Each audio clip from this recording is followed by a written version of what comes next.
హల్లెలూయా. హల్లెలూయా. సమస్త మహిమ ప్రభావం ప్రభువాని యేసుక్రీస్తుకే కలుగును గాక. హల్లెలూయా. ఆమేన్. ఆమేన్. యోబు గ్రంథము 2వ అధ్యాయం. యోబు గ్రంథము 2వ అధ్యాయము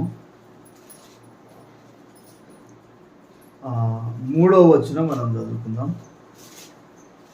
యోబు గ్రంథము 2వ అధ్యాయము 3వ వచనం.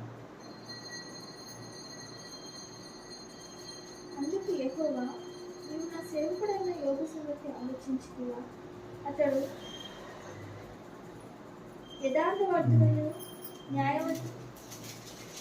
న్యాయవంతుడనై దేవుని యందు భయభక్తులు కలిగి చెడుతనను విసర్జించిన వాడు. భూమి మీద అతని వంటి వాడు ఎవరునూ లేదు. నిష్కారణముగా అతనిని పాడు చేయుటకు నువ్వు నన్ను ప్రేరేపించినను అతడు ఇంకనూ తన యథార్థతను వదలక నిలకడగా ఉన్నాడనగా. చాలు చాలు. హల్లెలూయా. ఈరోజు మన అంశం ఏంటిదంటే పాపాన్ని జయించడానికి కొన్ని నిర్ణయాలు తీసుకో. మన అంశం ఏంటిది? పాపాన్ని జయించడానికి కొన్ని నిర్ణయాలు తీసుకో. హల్లెలూయా. అంటే ఒక డైలాగ్ ఉంటుంది కదా, మైండ్లో ఫిక్స్ అయితే బ్లైండ్గా ఫాలో అయిపోతాం. అంటే మనం కొన్ని పాటించాలంటే అది మన మైండ్లో మనం ఫిక్స్ చేసుకోవాలి, మనం నిర్ణయించుకోవాలి. హల్లెలూయా. మనం మైండ్లో ఏదైతే నేను ఇది చెయ్యాలని చెప్పి ఏదైతే మనం నిర్ణయించుకుంటామో అది మనం ఖచ్చితంగా మనం చేస్తాం. అదేవిధంగా మన పాపాన్ని మనం జయించాలంటే కూడా మరి పాపాన్ని జయించడానికి మనం కొన్ని నిర్ణయాలు మనం తీసుకోవాలి. మరి ఇక్కడ యోబు గ్రంథంలో 2వ అధ్యాయంలో ఏం జరుగుతుందంటే, మరి మొట్టమొదటి దేవుడు మరి మొదటి అధ్యాయంలో మనం చూసుకుంటే కనుక మరి అందరికి తెలిసిందే, మరి యోబు ఏంటి, తూర్పు దిక్కున్న జనులందరిలో కూడా ధనవంతుడు యోబు. హల్లెలూయా. అయితే మరి సాతానుడు మరి దేవదూతలతోటి దేవుని దగ్గర పోతాడు అనమాట. దేవుని దగ్గర పోయినప్పుడు దేవుడు ఏమంటాడు, నా సేవకుడైన యోబు గురించి నువ్వు ఆలోచించినవా? యథార్థవర్తనుడు, న్యాయవంతుడు, యెహోవా యందు భయభక్తులు కలిగి చెడుతనమును విసర్జించిన వాడు, ఇతని వంటి వాడు భూమి మీద లేడు అని చెప్పి సాక్ష్యం ఇచ్చినప్పుడు సాతానుడు ఏమంటాడంటే, ఒట్టిగానే మరి యథార్థవంతుడుగా ఉన్నాడు ఆయన, ఒట్టిగానే భయభక్తులు అయిన వాడిగా ఉన్నాడా? నేను ముట్టుకోకుండా నువ్వు కంచె వేసినావు, అతనికి అతని కుటుంబానికి అతని ఆస్తికి నువ్వు కంచె వేసినావు, అతని చేతిని నువ్వు నువ్వు ఆశీర్వదించినవు కాబట్టి దేశంలో అతని ఆస్తి బాగుగా విస్తరించింది, గొప్పవాడైండు. నువ్వు ఆయనను గొప్పవానిగా చేసినావు, నువ్వు కంచె వేసినావు కాబట్టి నిన్ను ఆరాధిస్తుండవు. ఒక్కసారి నువ్వు ఆ కంచె తీసేయి, ఒక్కసారి ఆశీర్వాదాన్ని నువ్వు తీసేయి, నీ ముఖం మీదనే నిన్ను దూషిస్తాడు యోబు అంటాడు సాతానుడు. అయితే దేవుడు ఏం చేస్తాడు, అవునా నువ్వు గెలుస్తావా నేను గెలుస్తానా చూద్దాం. యోబు నీతాడు, నువ్వు చెప్పినట్టుగా మరి ఆస్తి అంతస్తు అంత వంగనే నన్ను దూషిస్తాడా, లేకపోతే ఆస్తి అంతస్తు అంత పోయినా కానీ నన్నే పట్టుకొని ఉంటాడా చూద్దామని చెప్పి దేవుడు ఏమంటాడంటే, ఆయన నీకు అప్పగిస్తున్నా, ఆయన ప్రాణాన్ని మాత్రం నువ్వు ముట్టవద్దు, ఏమన్నా చేసుకో అని చెప్పినప్పుడు సాతానుడు వెళ్ళి ఏం చేస్తాడంటే, మరి 1 గంట సేపట్లనే ఆస్తి అంతా కూడా పోతుంది. ఒక పనుడు వచ్చి యోబుతో చెప్తా ఉంటాడు. ఏం చెప్తాడంటే, అయ్యా నీ శత్రువులు వచ్చి ఒంటలోనే ఎత్తుకొని పోతుంటే నేను తప్పించుకొని వచ్చిన నీకు చెప్పడానికి అని చెప్తాడు. ఈ దాసుడితో యోబు మాట్లాడుతుంటే ఇంకొక దాసుడు వచ్చి, అయ్యా ఆకాశం నుంచి అగ్ని వచ్చి నీ గొర్రెలను కాల్చేసింది, నేను తప్పించుకొని వచ్చిన నీకు చెప్పడానికి అంటాడు. వీరిద్దరితో మాట్లాడుతుంటేనే ఇంకొక దాసుడు వచ్చి, అయ్యా మీ పిల్లలందరూ కూడా వాళ్ళన్నిట్లా మరి విందు చేసుకుంటుంటే గోడలు కూలి చచ్చిపోతే గోడలు కూలి చనిపోయారు, ఈ వార్త చెప్పడానికి నేను నీ దగ్గరకు వచ్చినట్టు వితిన్ కొన్ని నిమిషాలలోనే మరి ఆస్తి అంతస్తు పిల్లలు 10 మంది పిల్లలు, మరి యోబుకు 7 మంది కుమారులు 3 కుమార్తెలు. హల్లెలూయా. మరి ఆస్తి అంతస్తు మరి 10 మంది పిల్లలు దాదాపు 1 గంట సేపట్లోనే మరి మరి అంతా కూడా నష్టం జరిగిపోయింది. పిల్లలు చనిపోయారు. తూర్పు దిక్కున్న జనులందరిలో కూడా ధనవంతుడుగా ఉన్న యోబు మరి బూడిదలో కూర్చుని అనమాట 1 గంట సేపట్లో. అలాంటి మరి ఇంకా మరి కటిక మరి బీదవాడిగా మారిపోయింది యోబు. హల్లెలూయా. మరి పిల్లలు చనిపోయారు, ఆస్తి పోయింది, అంతా కూడా పోయిన తర్వాత కూడా యోబు ఏమంటాడంటే దేవునికే స్తుతి కలుగును గాక అంటాడు.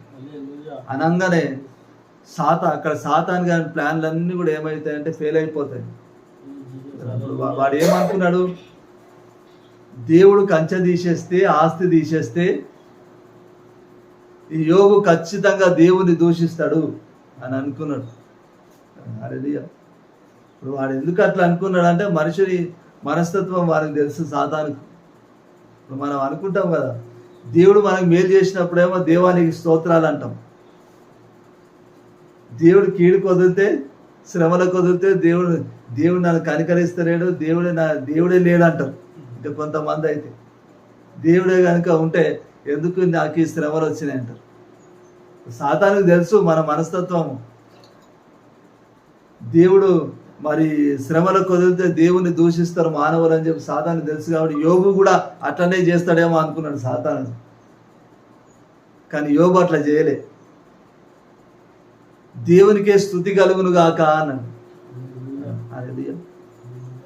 అనేసరికి మరలా సాతానుడు మరి దేవదూతలతో కలిసి దేవుని దగ్గరకు వచ్చాడు.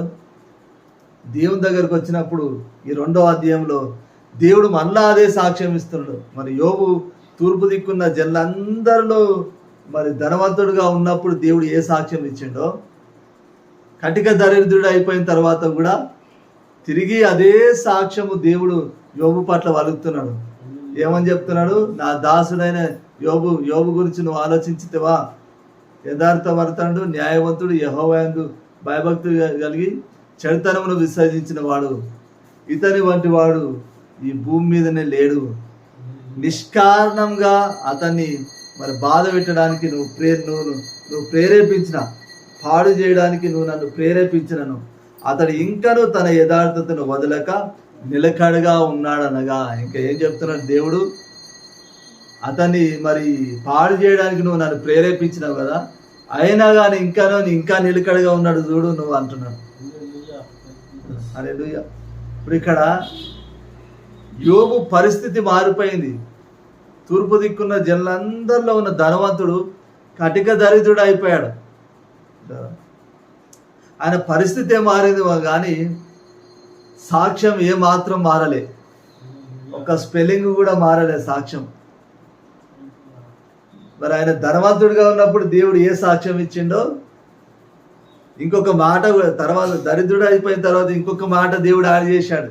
ఇంకొక మాట దేవుడు ఏమి యాడ్ చేశాడు, అతను పాడు చేయడానికి నువ్వు నన్ను ప్రేరేపించినా కానీ ఇంకానో తన యథార్థతను వదలక నిలకడగా ఉన్నాడు.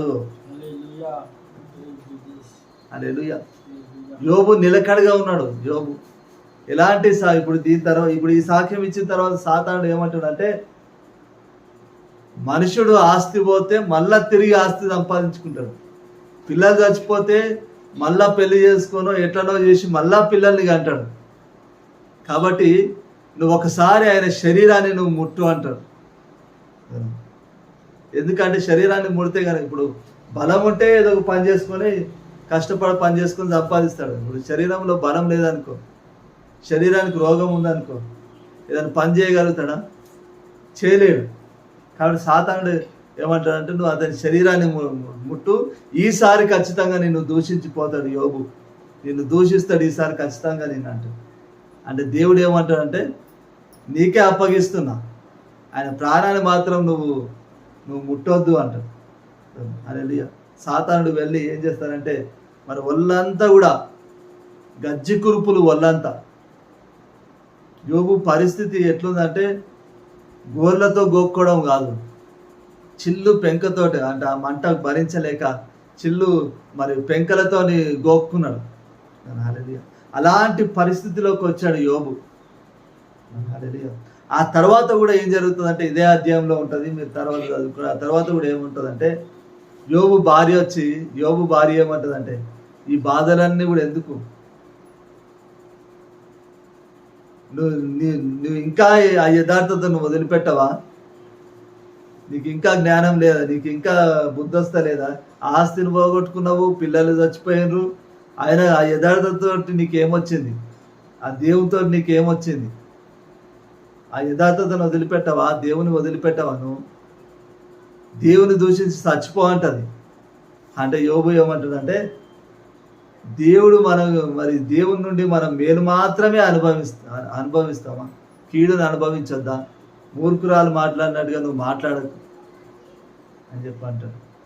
హల్లెలూయా. దేవుడు మేలు చేసినా కానీ కీడు చేసినా కానీ మరి దేవునితో మరి ఆయన రెండింటిని అనుభవించాలని యోబు నిర్ణయించుకున్నాడు. మరి ఎందుకు మరి యోబు సాక్ష్యం ఎందుకు మారలేదంటే ఆయన కొన్ని నిర్ణయాలు తీసుకున్నాడు ఆయన తన మైండ్లో. హల్లెలూయా. మరి ఇక్కడ చూడండి, ఇక్కడ ఈ 2వ అధ్యాయంలోనే 10వ వచనం, మరి 9, 10 2 వచనాలు చూడండి. అతని భార్య వచ్చి నీవు ఇంకనూ యథార్థతను వదలకుండా దేవుని దూషి మరణం కమ్మని అందుకతడు మూకురాలు మాట్లాడినట్లు నువ్వు మాట్లాడుతున్నావు, మనము దేవుని వలన మేలు అనుభవించుకున్నాం, కీడును మనము అనుభవింప తగదా అని. ఈ సంగతులలో ఏ విషయమందును యోబు నోటి మాటతోనైనను పాపము చేయదు. చాలు. మరి ఇక్కడ మరి ఆయన భార్య మరి నువ్వు ఇంకా యథార్థతను వదిలిపెట్టవా, దేవుని దూషించి మరణము కమ్మన్నప్పుడు ఆయన ఏమంటున్నాడు, మూర్ఖురాలు మాట్లాడినట్టుగా నువ్వు మాట్లాడకు, మనం దేవుని వలన మేలును అనుభవించదమా, కీడును మనం అనుభవింపదగదా అని అన్నాడు. మరి ఇక్కడ ఏం రాయబడింది, ఈ సంగతులలో ఏ విషయమందును యోబు నోటి మాటతోనైనాను పాపము చేయలేదు అంటున్నాడు. హల్లెలూయా.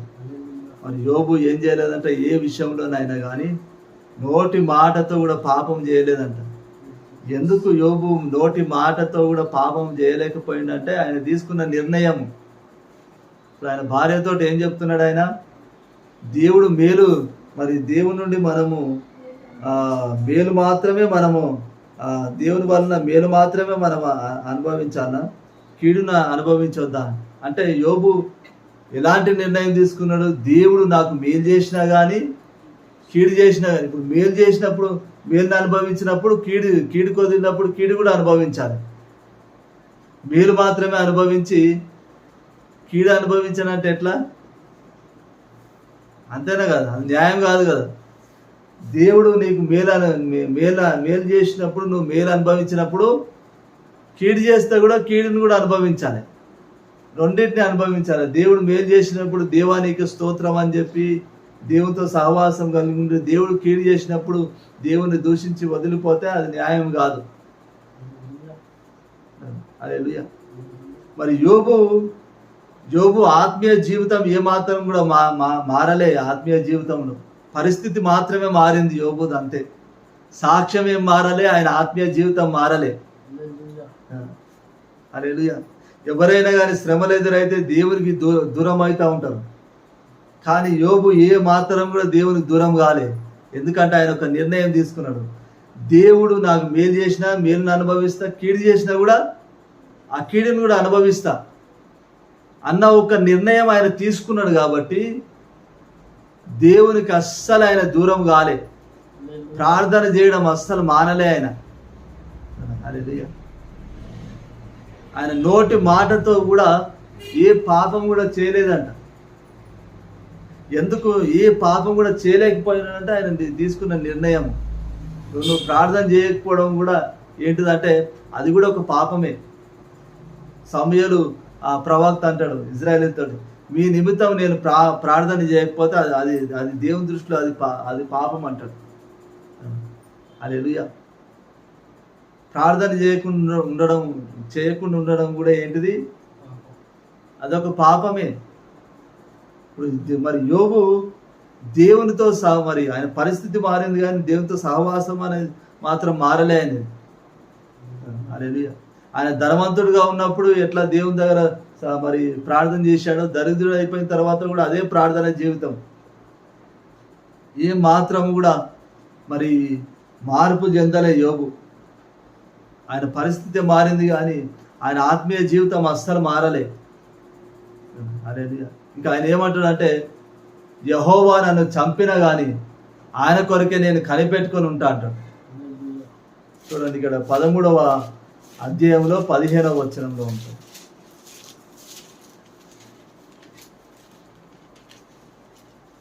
ఇదిగో ఆయన నన్ను చంపినను నేను ఆయన కొరకు కనిపెట్టుచున్నాను.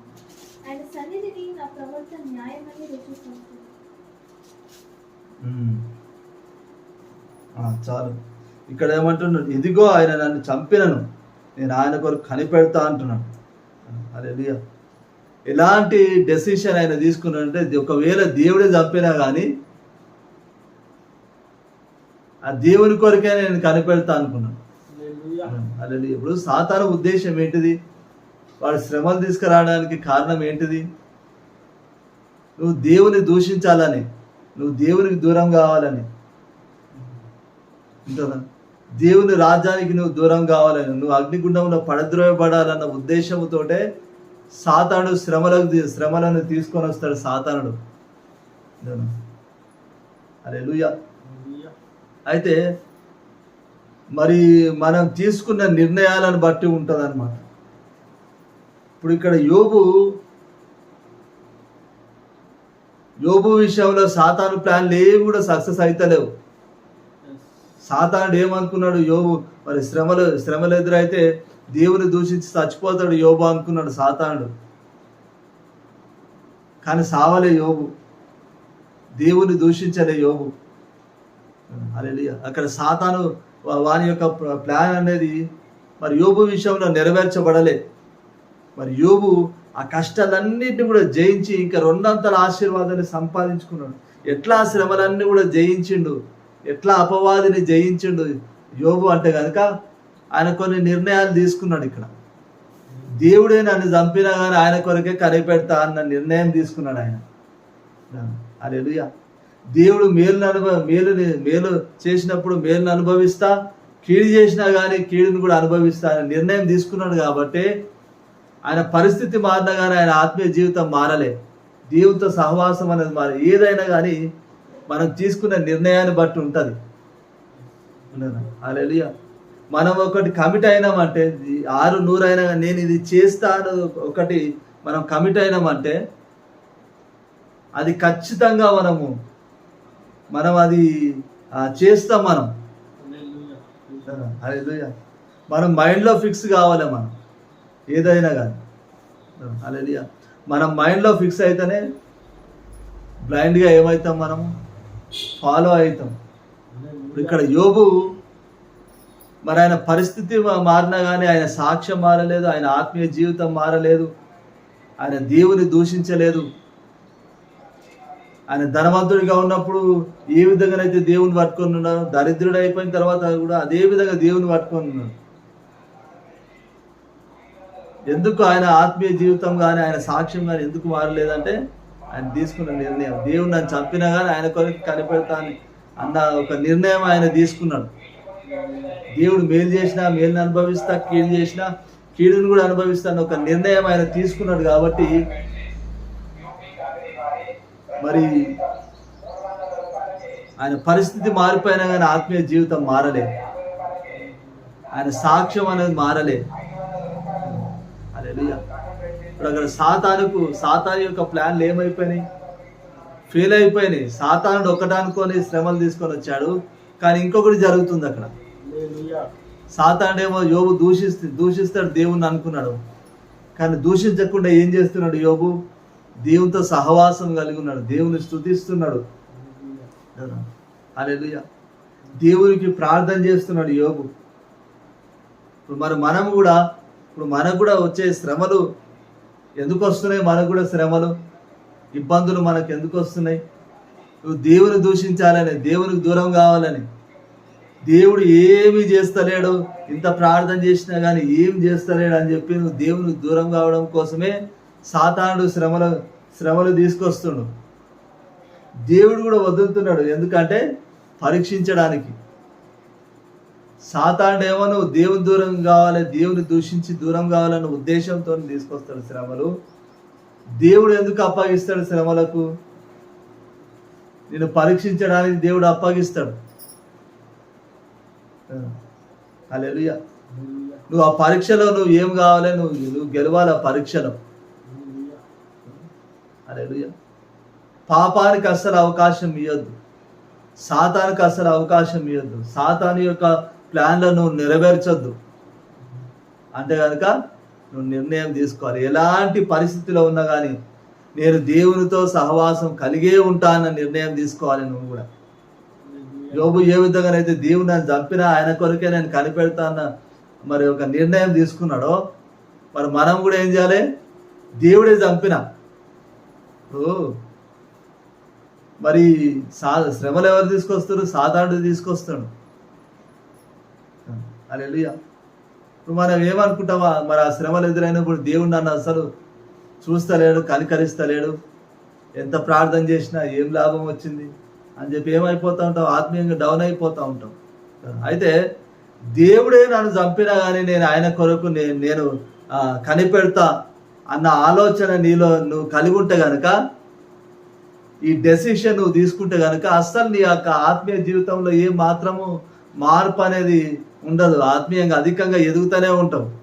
ఎందుకంటే నువ్వు ఏం నిర్ణయం తీసుకున్నావు? దేవుడే చంపినా కానీ, దేవుడు చంపుతాడా మనల్ని? చంపడు. కానీ ఒకవేళ దేవుడే చంపినా కానీ ఆయన కొరకు కనిపెడతా, ఆయనతోటే సహవాసం కలిగి ఉంటా అన్న నిర్ణయం నువ్వు తీసుకుంటే సాతాను ప్లాన్లు ఏవి కూడా నీ విషయంలో నెరవేర్చబడవు. హల్లెలూయా. సాతాను తీసుకొచ్చిన ఆ శ్రమలను నువ్వు జయిస్తావు. ఎవడు సమస్యలన్నిటినీ ఎవడు జయించగలుగుతాడంటే నిలకడగా ఉన్నవాడే. దేవునిలో నిలకడగా ఉన్నవాడు మాత్రమే ఆ సమస్యలను జయించగలుగుతాడు. మరి యాకోబు పత్రికలో 1వ అధ్యాయంలో 12వ వచనంలో మరి రాయబడి ఉంటుంది, శోధన సహించువాడు ధన్యుడు, అటువాడు శోధనకు నిలిచిన వాడై ప్రభు తను ప్రేమించు వారికి వాగ్దానం చేసిన జీవ కిరీటమును పొందుకొనును అంటాడు. హల్లెలూయా.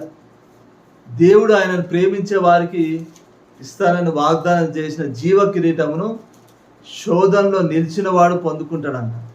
నిలబడాలి ఆ శోధనలో. హల్లెలూయా. పడిపోవద్దు మనం ఆ శ్రమలకు, పాపములో మనం పడిపోవద్దు. హల్లెలూయా. ఆ శ్రమలను మనం సహించాలి, ఆ శ్రమల్లో మనం నిలబడాలి. ఆ శ్రమలో మనం నిలబడినప్పుడే మరి దేవుడు మరి దేవుని యొక్క మరి జీవ కిరీటాన్ని మనం పొందుకుంటాం, ఆశీర్వాదాన్ని మనం పొందుకుంటాం. హల్లెలూయా. ఆ శ్రమల్లో మనం నిలబడాలంటే దేవుని అస్సలు విడిచిపెట్టొద్దు. ఇప్పుడు యోబు తన శ్రమలను జయించడానికి గల ఒక కారణం ఏంటిదంటే ఆయన దేవుని వదిలిపెట్టలే. ఆయన హల్లెలూయా. ధనవంతుడిగా ఉన్నప్పుడు ఎట్లా పట్టుకున్నాడో దేవుణ్ణి, దరిద్రుడు అయిపోయిన తర్వాత కూడా అట్లనే దేవుని పట్టుకున్నాడు. ధనవంతుడిగా ఉన్నప్పుడు ఎంత మరి సహవాసం ఉందో దేవునితోటి, దరిద్రుడు అయిపోయిన తర్వాత కూడా అదే సహవాసాన్ని మెయింటైన్ చేసిండు యోబు. హల్లెలూయా. దేవునితో సహవాసాన్ని ఆయన అస్సలు విడిచిపెట్టలేదు. ఆయనకున్న శ్రమలను బట్టి దేవునితో పోరాడుతున్నాడు ప్రార్థనలో. అస్సలు ప్రార్థన మారలే యోబు. హల్లెలూయా. యోబు ఎలాంటి ప్రార్థన పరుడు అంటే అన్ని సమయాల్లో కూడా యోబు ప్రార్థించేవాడంట. ఇంట్లో నుంచి బయటకు వెళ్ళేటప్పుడు ప్రార్థించేవాడు, పొలం దున్నేటప్పుడు ప్రార్థించేవాడు, గొర్రెలు కాసేటప్పుడు ప్రార్థించేవాడు, అంటే ఇంట్లో నుంచి లోపలికి వచ్చినప్పుడు ప్రార్థించేవాడు. అన్ని సమయాల్లో కూడా యోబు ప్రార్థించేవాడంట. ఆ ప్రార్థన జీవితాన్ని ఆయన దాంట్లో ఏ మాత్రం కూడా మార్పు అనేది కలగలేదు. చూడండి ఇక్కడ ఇదే యోబు గ్రంథంలో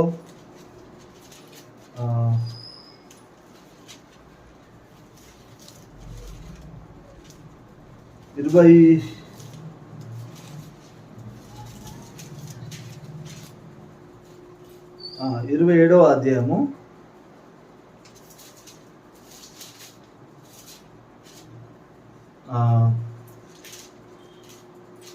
27వ 9, 10, 2 వచనాలు.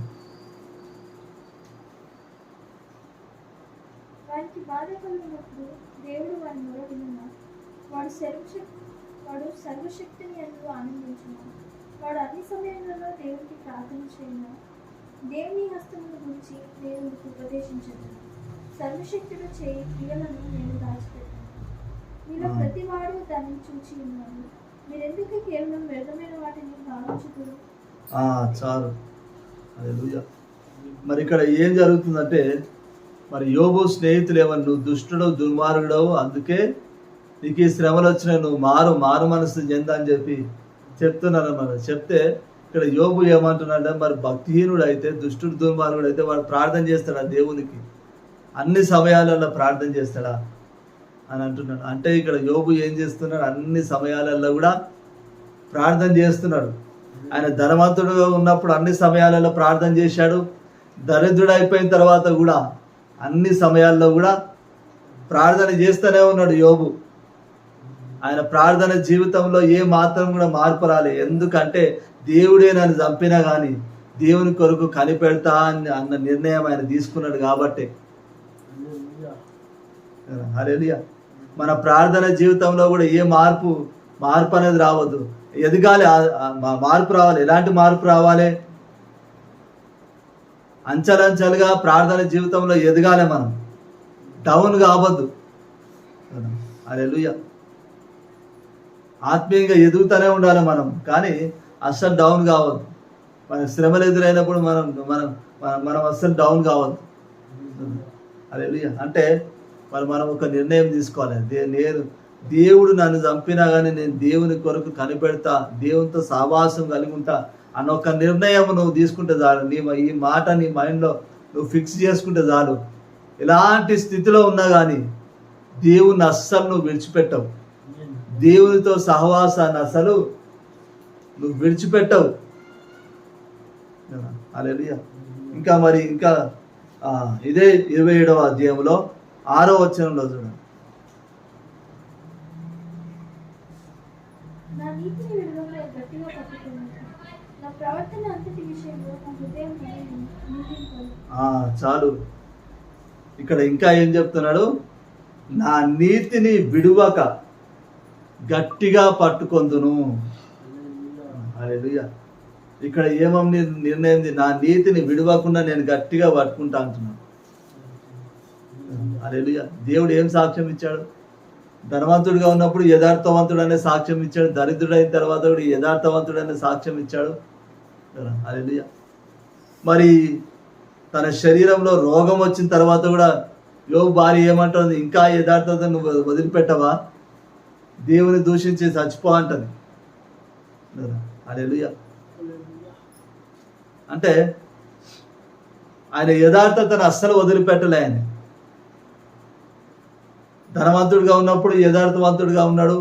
దేవుని యందు భయభక్తుడిగా అయిన వాడుగా ఉన్నాడు. చెడుతనంను విసర్జించిన వాడుగా ఉన్నాడు. దరిద్రుడు అయిపోయిన తర్వాత, పిల్లలు చచ్చిపోయిన తర్వాత కూడా అదే సాక్ష్యం కలిగి ఉన్నాడు. తర్వాత సాతానుడు ఏం చేశాడు? శరీరానికి రోగం తీసుకొచ్చాడు, గజ్జి కురుపులు తీసుకొచ్చాడు.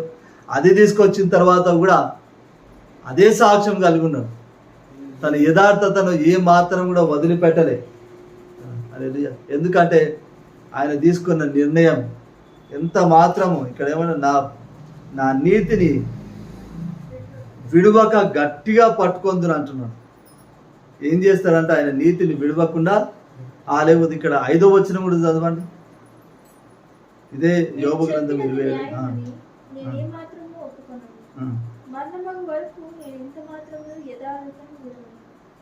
చాలు. ఇక్కడ ఏమంటున్నాను? మీరు చెప్పింది నేను ఎంత మాత్రం కూడా ఒప్పుకోను. మీరు దుష్టుడు దుర్మార్గుడు అంటున్నారు కదా, నేను ఎంత మాత్రం కూడా ఒప్పుకోను. నేను మరణం అయిపోయేంత వరకు కూడా నా యథార్థతను నేను అస్సలు విడిచిపెట్టను అని అంటాను. హల్లెలూయా. ఆయన ఈ నిర్ణయాలు తీసుకున్నాడు మైండ్లో, ఈ ఆలోచనలు ఆయన కలిగి ఉన్నాడు. నేను మరణం అయిపోయేంత వరకు ఎలాంటి పరిస్థితి నాకు ఎదురైనా కానీ నేను యథార్థతను వదిలిపెట్టద్దు, నీతిని వదిలిపెట్టద్దు, దేవుని వదిలిపెట్టద్దు, దేవునితో సహవాసాన్ని వదిలిపెట్టద్దు. ఇలాంటి నిర్ణయాలు తీసుకున్నాడు కాబట్టి సాతాను వలలో యోబు పడలే. హల్లెలూయా. కష్టాలను జయించిండు, పాపాన్ని కూడా జయించిండు యోబు. నువ్వు పాపాన్ని జయిస్తావు. ఎప్పుడు జయిస్తావు? ఆ శ్రమల్లో నువ్వు నిలబడ్డప్పుడే పాపాన్ని కూడా నువ్వు జయించేస్తూ ఉంటావు. ఎందుకంటే సాతాను ఎందుకు తీసుకొస్తున్నాడు ఆ శ్రమలు? నువ్వు దేవుని దూషించి దేవునికి దూరం కావాలనే తీసుకొని వస్తున్నాడు సాతానుడు. హల్లెలూయా. ఆ శ్రమల్లో కూడా నువ్వు నిలబడి ఉంటే, దేవునితో సహవాసమే కలిగి ఉంటే, ఆ నీతినే నువ్వు కలిగి ఉంటే, నిజాయితీనే నువ్వు కలిగి ఉంటే, యథార్థతనే నువ్వు కలిగి ఉంటే, నీ యొక్క ఆత్మీయ జీవితాన్ని నువ్వు కోల్పోకుండా నువ్వు కలిగి ఉంటే, మరి ఆటోమేటిక్గా నువ్వేం చేస్తున్నావు? ఆ శ్రమల్లో పాపాన్ని కూడా జయించేస్తున్నావు. యోబు గురించి ఏం రాయబడ్డది? నోటి మాట ద్వారా కూడా ఏం చేయలేదంట, ఆయన పాపం చేయలేదంట. హల్లెలూయా. ఎందుకంటే ఈ నిర్ణయాలు తీసుకున్నాడు ఆయన. దేవుడు నన్ను చంపినా, దేవుడే చంపినా కానీ అంటారు కదా, సాతానుడు శ్రమలు తీసుకొస్తే దేవుడు ఏం చేస్తుండో? దేవుడు సర్వశక్తిమంతుడు కదా, ఆయన కాపాడవచ్చు కదా, ఆయన రక్షించవచ్చు కదా, ఆయన చూసుకుంటే ఎందుకున్నాడు అంటారు. అవునా కదా? అంతేనా కదా? దేవుడు నాకు అస్సలు ఏం కనికరం చూపిస్తలేడు, నా ప్రార్థన వింటలేడు, దేవుడు నన్ను విడిచిపెట్టేసిండు అని చెప్పి దేవుని మీద అలుగుతారు. అయితే యోబు ఎలాంటి నిర్ణయం తీసుకున్నాడు? ఒకవేళ దేవుడే చంపిన, దేవుడు చంపాడు, చంపేది సాతానుడు, శ్రమను తీసుకొచ్చేది సాతానుడు. ఒకవేళ దేవుడే తీసుకొచ్చిన, ఒకవేళ దేవుడే చంపినా కానీ ఆయన కొరకే నేను కనిపెట్టుకొని ఉంటాను. ఇలాంటి నిర్ణయాలు ఆయన తీసుకున్నాడు కాబట్టి ఆ శ్రమల్లో నిలబడి ఆ శ్రమలను జయించిండు, ఆ పాపాన్ని జయించిండు. హల్లెలూయా. సాతానుడే ఓడిపోయింది. ఎవరంటే సాతానుడే ఓడిపోయాడు. హల్లెలూయా. ఇక్కడ విసుగు ఎవరికి కలిగిందంటే సాతాను గారికి కలిగింది. అరే, ఎన్ని శ్రమలు తీసుకొని వచ్చినా కానీ ఈ యోబు ఇంకా యథార్థతను వదిలిపెడతలేడు. ఇప్పుడు ఎందుకు భార్య ఎందుకు ఆ మాట అంటుంది? భార్యలో ఎవరు పని చేస్తున్నారు అక్కడ? సాతానుడు. యోబు, ఎందుకంటే యోబుకు ఆలోచన వస్తలేదు, దేవుని దూషించాలి, చచ్చిపోవాలన్న ఆలోచన యోబుకు వస్తలేదు, ఎన్ని శ్రమలు ఎదురైనా కానీ. కాబట్టి మరి యోబుకు వస్తలేదు కాబట్టి యోబు భార్యలో దూరైనా కానీ ఆలోచన ఇస్తే, ఇప్పుడు చాలామంది భార్యల మాటలు విని పాపంలో పడిపోయిన వాళ్ళు ఉన్నారు బైబిల్లో. సాతానుడు ఆదాము దగ్గరికి వచ్చి నువ్వు మంచి చెడ్డల జ్ఞానం ఇచ్చే పండు తినమని చెప్పి ఆదాముతో చెప్పలే. అవ్వమ్మ దగ్గరికి వచ్చిండు సాతానుడు. ఎందుకంటే సాతానుకి మనుషుని మెంటాలిటీ సాతానుకు తెలుసు. వాడు కూడా చాలా జ్ఞానవంతుడు. హల్లెలూయా. పురుషులు ఎట్లా పాపంలో పడిపోతారో సాతానుకు తెలుసు. హల్లెలూయా. పురుషులన్నా కానీ కొన్ని విషయాలలో కాంప్రమైజ్ అవుతారు చాలా మాట. లేడీస్ కాదు, ఇది కావాలంటే ఇది కావాలని కూర్చుంటారు. అది సాతానుకు తెలుసు. అది హల్లెలూయా. కాబట్టి ఎక్కువ శాతం ఎవరిని పట్టుకుంటాడు సాతానుడు అంటే లేడీస్నే పట్టుకుంటాడు సాతానుడు. బైబిల్లో లేడీస్ని పట్టుకొని పాపంలో పడేసాడు గొప్ప గొప్ప విశ్వాసులను కూడా. హల్లెలూయా. ఆదాముతో దేవుడు ఆదాముకు ఆజ్ఞించాడు ఏమని? ఏ చెట్టు పండునే నువ్వు తినొచ్చు, కానీ మంచి చెడ్డల జ్ఞానంనిచ్చే పండు మాత్రం నువ్వు తినొద్దు అని చెప్పాడు. తినదినంలో నువ్వు చచ్చిపోతావు అని చెప్పాడు. హల్లెలూయా.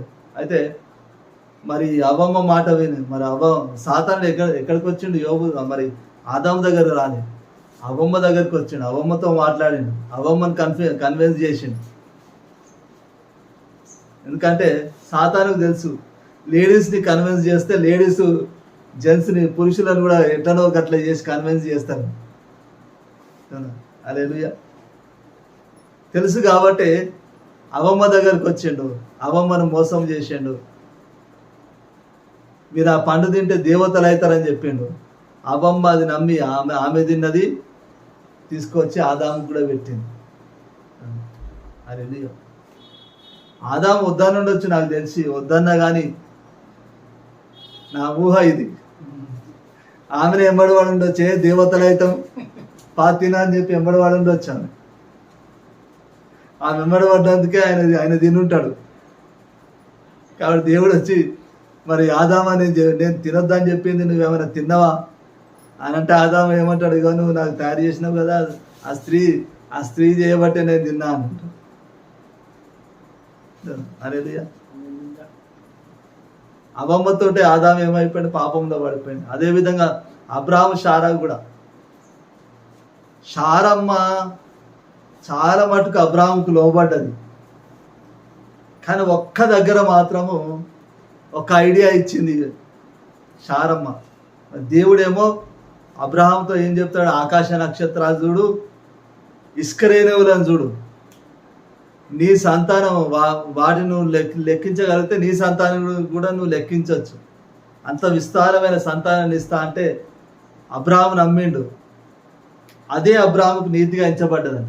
ఆ తర్వాత ఏం జరుగుతుందంటే, ఆ తర్వాత ఇంటికి పోతాడు. ఇంటికి పోయినాక శారం ఏమంటుందంటే, ఇక చూడయ్యా నేను ముసల్దాన్ని అయిపోయినా, ఇక నాకు పిల్లలు కలగరు, ఇంకా స్త్రీ ధర్మం నిలిచిపోయింది, కాబట్టి నా దాసి అయిన హాగర్ను నువ్వు పెళ్లి చేసుకో, ఆమెతో పిల్లల్ని కను, ఆమెతో కన్న పిల్లలే నా పిల్లలు అవుతారు అనగానే ఇప్పుడు అబ్రాహాం ఏం చేసిండు, అవును కదా ఇది కరెక్టే కదా అని చెప్పి హాగర్ను పెళ్లి చేసుకున్నాడు. ఆమె మాటిని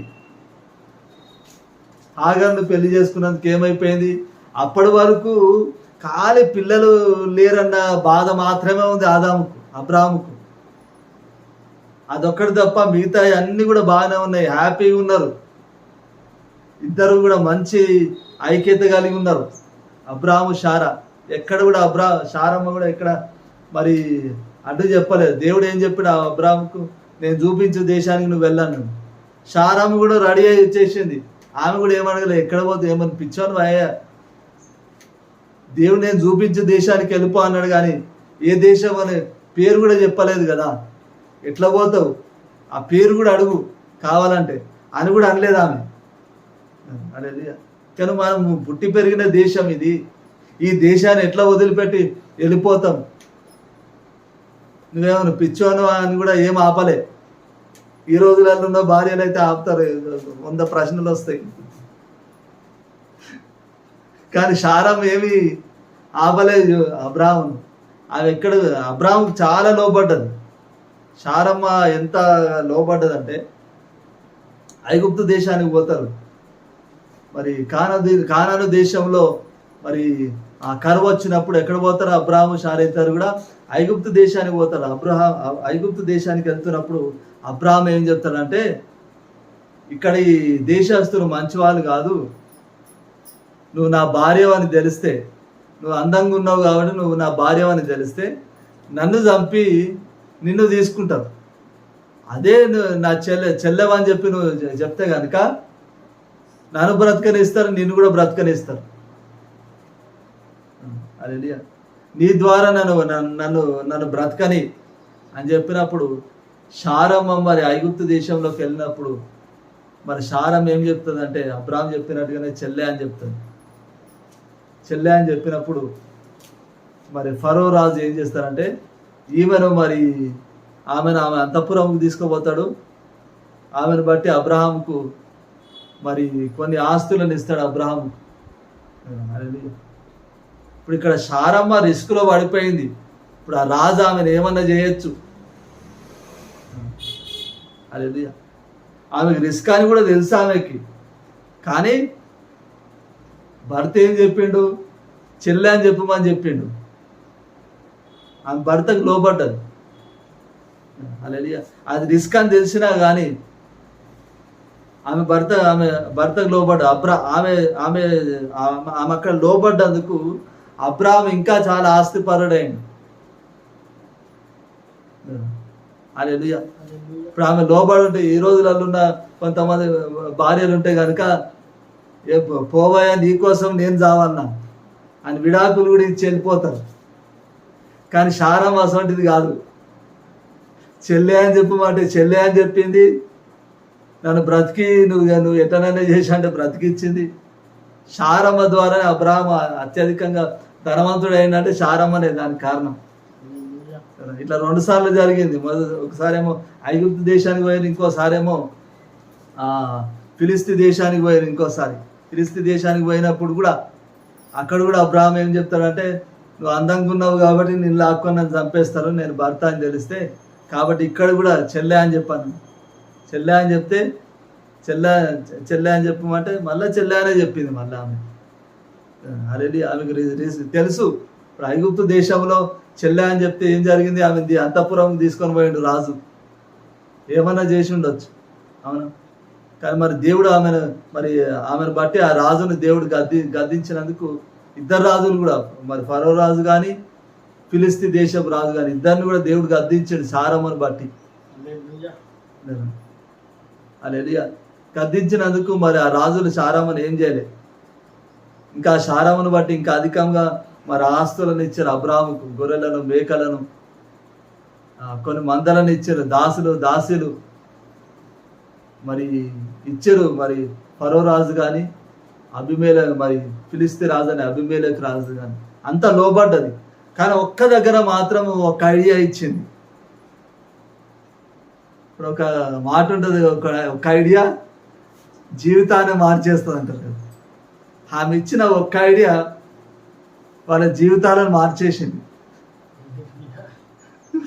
అప్పటి వరకు పిల్లలు లేరనే బాధ ఉంది, కానీ అంతా మంచిగానే ఉంది. అబ్రాహాముకు పిల్లలు లేరన్న ఒకటే బాధ ఉంది. తర్వాత ఏమైపోయింది, ఇంట్లో సమాధానమే లేకుండా పోయింది. హాగర్ను పెళ్లి చేసుకున్న తర్వాత ఇంకా మరి ఇప్పుడు హాగర్ ముందేంటిది, శారమ్మకు దాసి. ఇప్పుడు అబ్రాహాం పెళ్లి చేసుకున్న తర్వాత ఏమైపోయింది, అబ్రాహాముకు భార్య. ఇప్పుడు ఆమె కూడా ఒక యజమానురాలు అయిపోయింది. ముందు శారమ్మకు దాసిగా ఉండేది, ఇప్పుడు శారమ్మతో సమానం అయిపోయింది.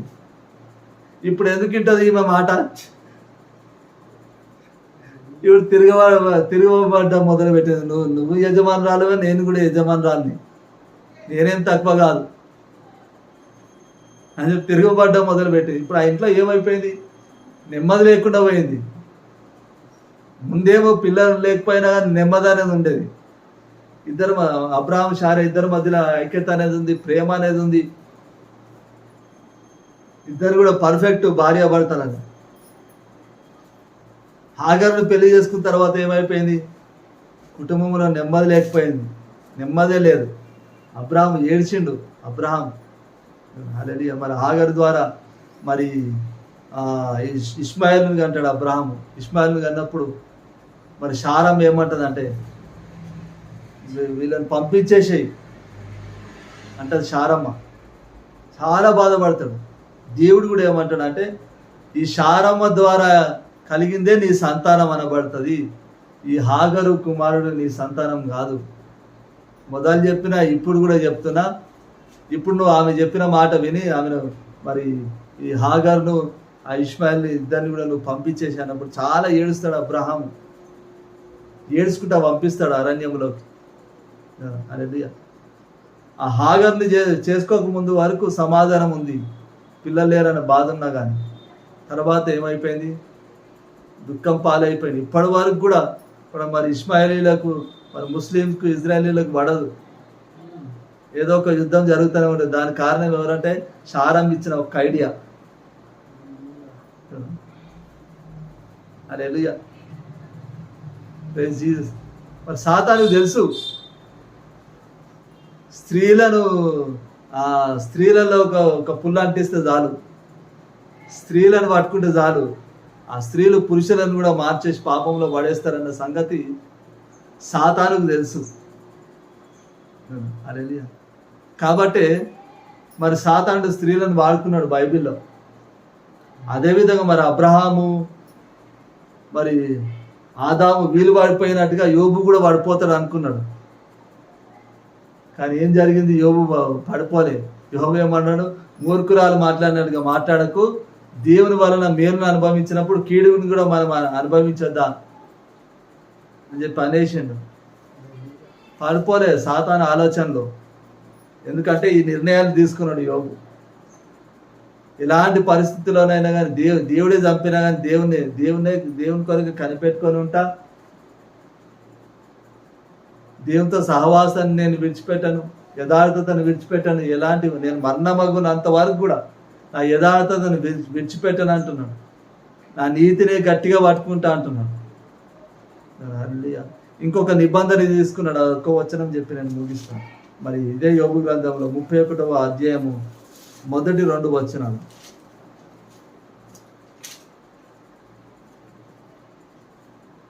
నేను నా కన్నులతో నిబంధన చేసుకుంటున్నాను, కన్యకను నేను ఎలాగ చూచుదును? అలాగ చేసిన ఎడల పరమననున్న దేవుని ఆజ్ఞ ఏమగును?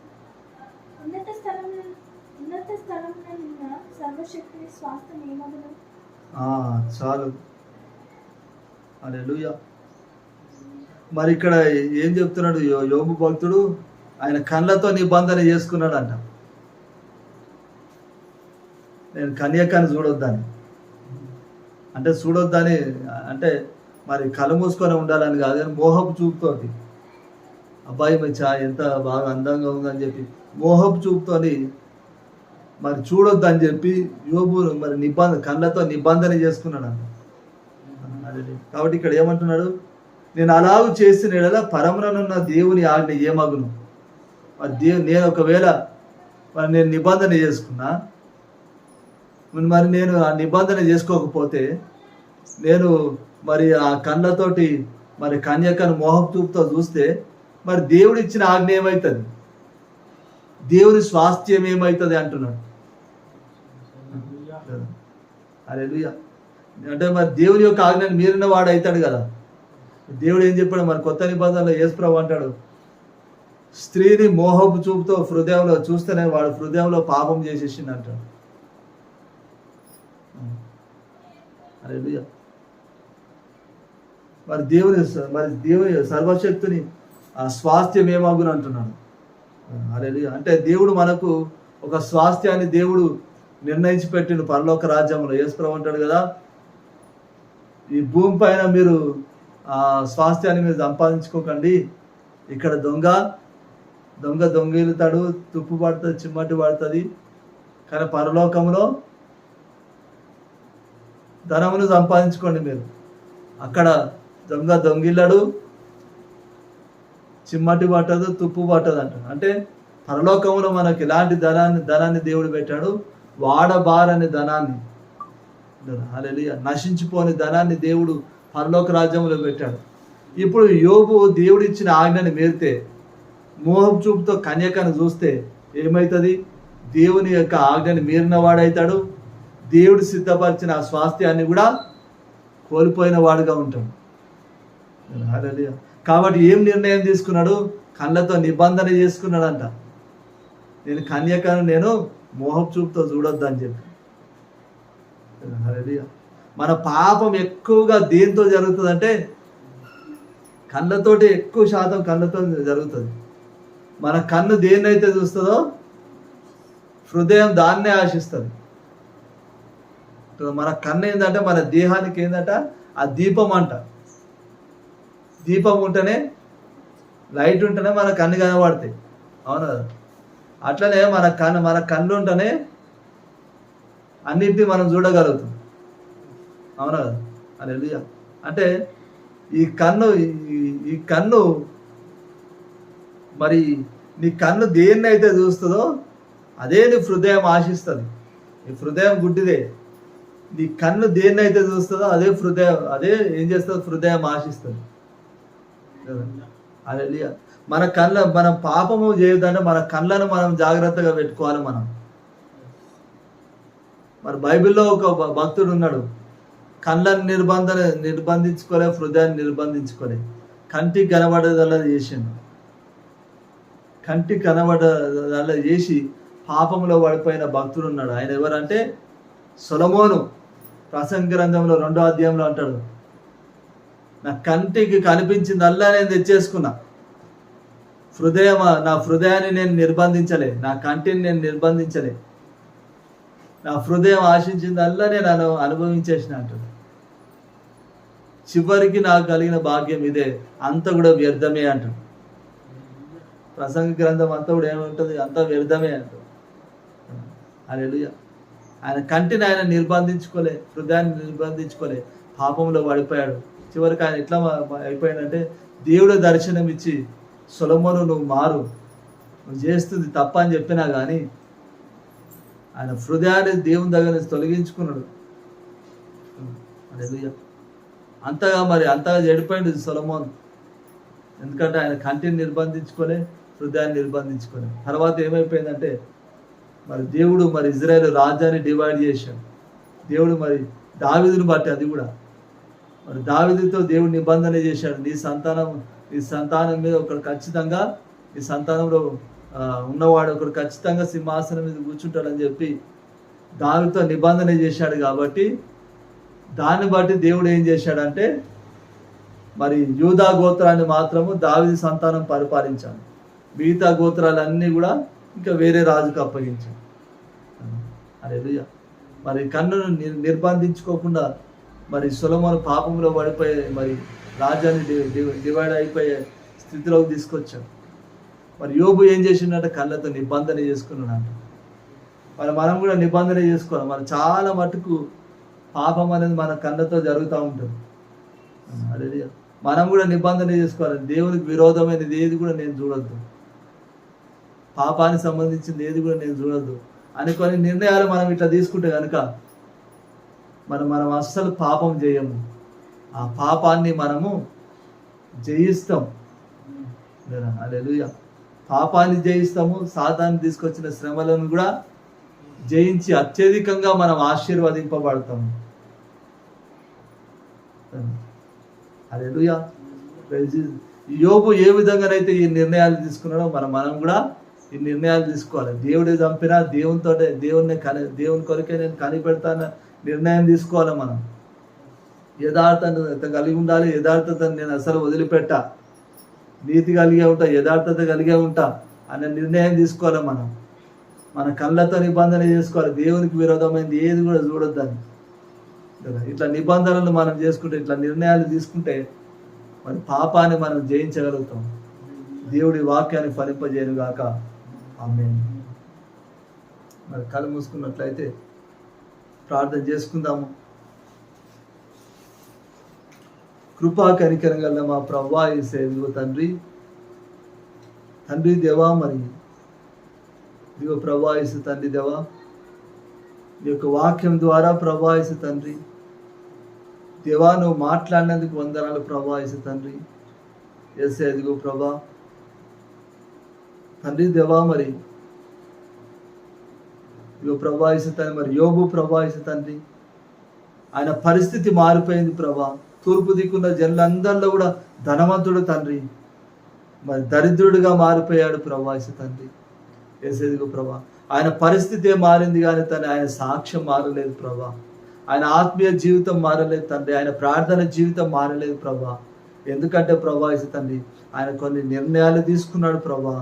యేసేదిగో తండ్రి దేవ, మరి దేవుడే నన్ను చంపినా నేను ఆయన కొరకు కనిపెడతానన్న నిర్ణయం తీసుకున్నాడు ప్రభా. యేసేదిగో తండ్రి దేవుడు మేలు చేసినప్పుడు మేలును అనుభవించినాము, కీడు చేసినప్పుడు కీడును కూడా అనుభవించాలన్న నిర్ణయం తీసుకున్నాడు ప్రభా. యేసే అదిగో తండ్రి దేవ, మరి మరణమగునంత వరకు నా యథార్థతను నేను విడిచిపెట్టానన్న నిర్ణయం తీసుకున్నాడు తండ్రి. నీతిని గట్టిగా పట్టుకుంటాను, విడిచిపెట్టానని చెప్పి నిర్ణయం తీసుకున్నాడు ప్రభా. యేసేదిగో తండ్రి మరి కళ్ళతో మోహం చూపుతో మరి స్త్రీని కన్యకను చూడొద్దని నిబంధన చేసుకున్నాడు ప్రభా. యేసేదిగో తండ్రి ఆయన ఈ నిర్ణయాలు తీసుకున్నాడు గనుకనే ప్రభా యేసు తండ్రి.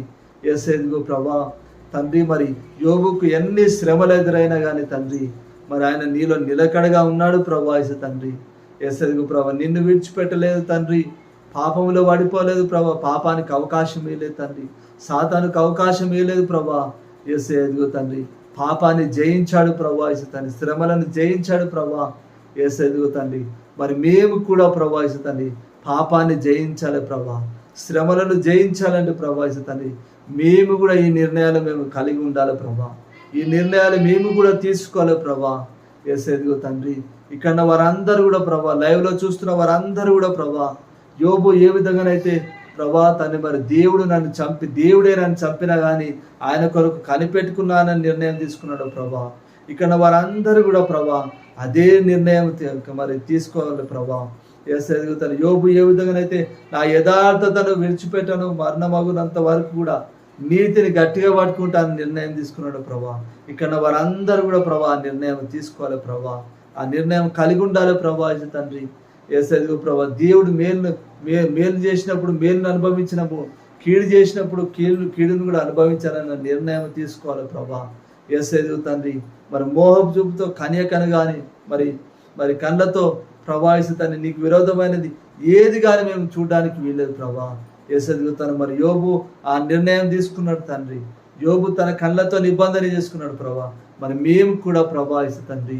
ఎస్ ఎదుగు ప్రభా తను మరి మా కళ్ళతో మరి నీకు విరోధమైన చూడొద్దని నిర్ణయం తీసుకుని లాగా మీరు సాయం చేయమని ప్రార్థిస్తున్నాం ప్రభా.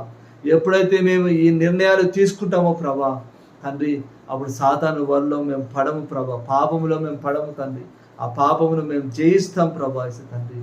కాబట్టి ప్రభా ఈ నిర్ణయాలు మేము తీసుకునిలాగా మీరు సాయం చేయమని ప్రార్థిస్తున్నాం తండ్రి. యేసునామమున ప్రార్థిస్తున్నాం తండ్రి. ఆమేన్. ఆమేన్. సాక్రమెంట్ తీసుకుందాము.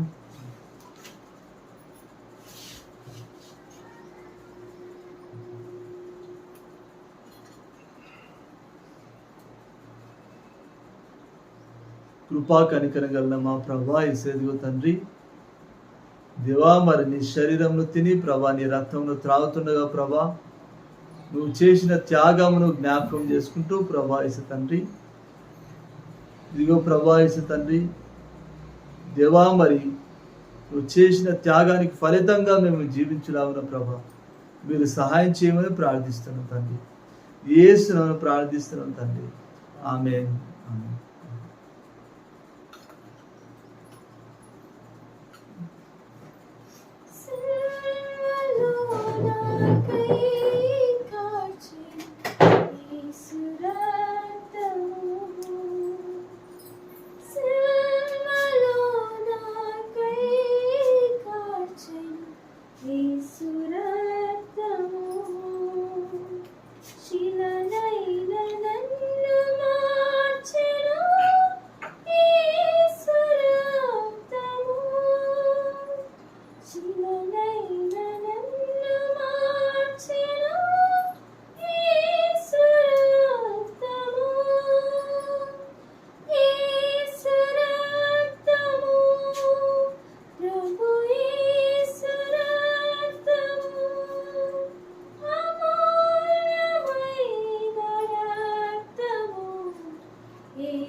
లేచి నిలబడినట్లయితే ఇంకా లాస్ట్ ప్రేయర్ చేసుకొని ముగించుకుందాం.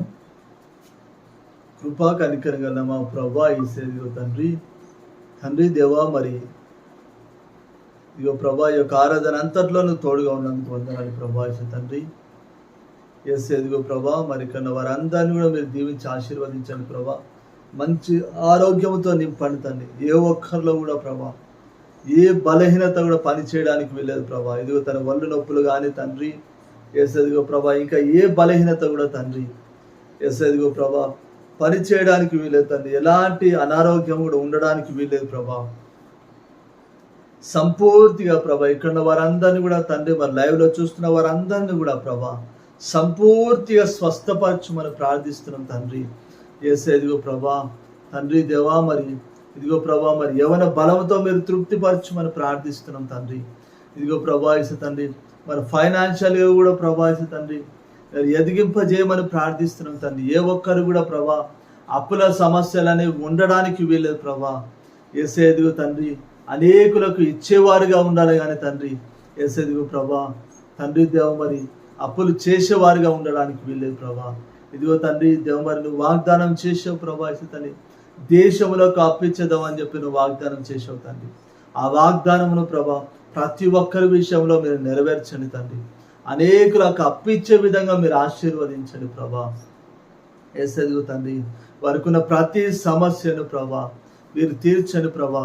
యేసయ్య ఇదిగో తండ్రి మన ప్రతి కుటుంబాన్ని కూడా ప్రభా సమాధానంతో మీరు నింపండి ప్రభా, సంతోషంతో ప్రేమతో మీరు నింపండి ప్రభా యేసయ్య తండ్రి.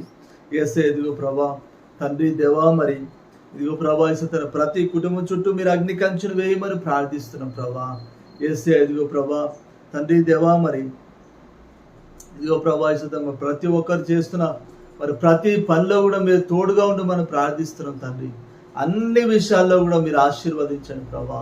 యేసయ్య తండ్రి యేసయ్య నీకు వందనాలు ప్రభా. మరి అబ్రహాముని ఏ విధంగానైతే అన్ని విషయాల్లో నువ్వు ఆశీర్వదించావు తండ్రి, ఇక్కడ ప్రతి ఒక్కరిని కూడా అన్ని విషయాల్లో మీరు ఆశీర్వదించమని ప్రార్థిస్తున్నాం తండ్రి. యేసును ప్రార్థిస్తున్నాం తండ్రి.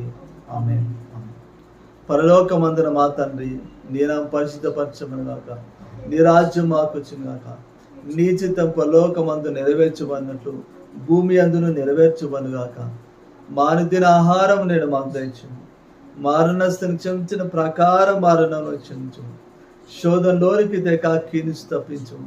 ఎందుకంటే రాజ్యము బలము మహిమ నిరంతరము నీవైనావు తండ్రి. ఆమేన్. ఆమేన్.